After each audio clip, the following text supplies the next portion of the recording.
AP of the day 25. We're doing friends with friends like these. This is the last season 3 associated achievement I have to do on my account. Or at least I believe so. I've been in this position before where I thought I had everything with the season, and then I realized there were these hidden ones. So hey, who knows what the future beholds. But so yeah, this is a hidden achievement with the finale. One path ends. And it was an interesting one, as always, because we're going back to pre-mount content once we have mounts, and we're going to pre-Path of Fire specialization content since we have them. Again, it's an interesting mix to me, because it's like, to me, this is such a recent release. And, you know, I remember this coming out and the hype for Path of Fire and stuff. It feels extremely recent, and yet we're closing in on 2 years since this happened. 2 years since this happened. But, yeah, let's talk about it, I guess. The thing that struck me the first time I played this was this cave area, and how they had created a uniquely designed environment to travel through in a linear way, specifically for the story, instead of opting for that personal story and Heart of Thorns kind of format, where they were just doubling up with the pre-existing open world areas. And so we've seen that they've done a mix of this, you know, over more recent patches, but they definitely do this a lot more now, and I love it every time I see it. It's fantastic. Fariner, for example, immediately in the very next Living World episode following this one. That's a weird thing to say and identify, isn't it? That the next Living World episode had Fariner, the first sea, in it. But, you know, they do it a lot more, and I still really appreciate it. I remember a dev live stream talking about this particular sequence here, where they were showing off, you know, how proud and interested they were in this idea that there were multiple ways to get through this room. You could use masteries, or you could try and hoof it. Now, I don't really remember what the bouncing mushrooms do and what their layout is and stuff, so I actually hoof it. I decided to just walk and climb up, move up this pipe here, which feels way too vertical to actually be able to latch your feet onto, but you can. And, yeah, we just go through the room. Beautiful stuff, walking across in front of the waterfall. It occurs to me as well that with the exception of the time space distortions a little bit in corner, this is kind of the last meaningful stuff we had for bouncing mushrooms.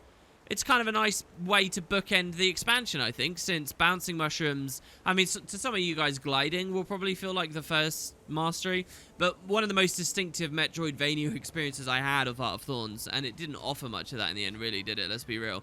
But was the bouncing mushroom right near, like, that sniper's ledge towards the very beginning of Verdant Brink. I think maybe in some of the promotional material of Heart of Thorns, the devs showed it. This is the final episode associated with Heart of Thorns, and you get this big chasm with bouncing mushrooms. So yeah, anyway, we climb up. We all know what we think about this mission, I hope. It's nice to return to areas that really are quite beautiful, and, you know, with a fresh pair of eyes. And we'll get on to the achievement now. So, we're going to have this puzzle where you have to free Kerida, a.k.a. Livia, from a.k.a. the Shining Blade Exemplar. We have to free her from the booby trap. And it's a very simple logic puzzle you find in various configurations in other, or in video gaming in general, obviously. But even through Guild Wars, we've seen versions of this, you know, with different themes and different locations throughout the you know, the 11, 12 years of the franchise so far. And yet, despite how often I find it in games, I suck at this puzzle, man. This is legitimately one of those moments where I feel like I have a monkey brain. And I hate that, like, there's some obvious basic logic if I just had the brain power to think several steps ahead and juggle it all and hold it all in my mind at once. But basically, the way I complete this is by just spamming. The idea is, every time we throw a Bloodstone Shard, the rune that we throw it at will flip from A to B, and the ones adjacent to it will flip from A to B, or B to A, as it were.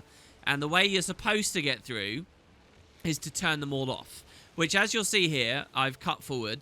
If I throw in the middle there, we'll remove those 3 laser beams and we'll beat the puzzle straight away. But I need to do the reverse, which is to actually turn them all on.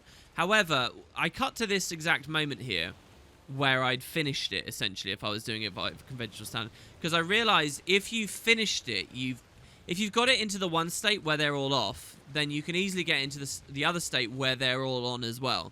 And that was the moment. I spent maybe 5 minutes throwing at this, trying to be intelligent, but failing as ever as I was going. Until eventually I realized I might have found the correct configuration.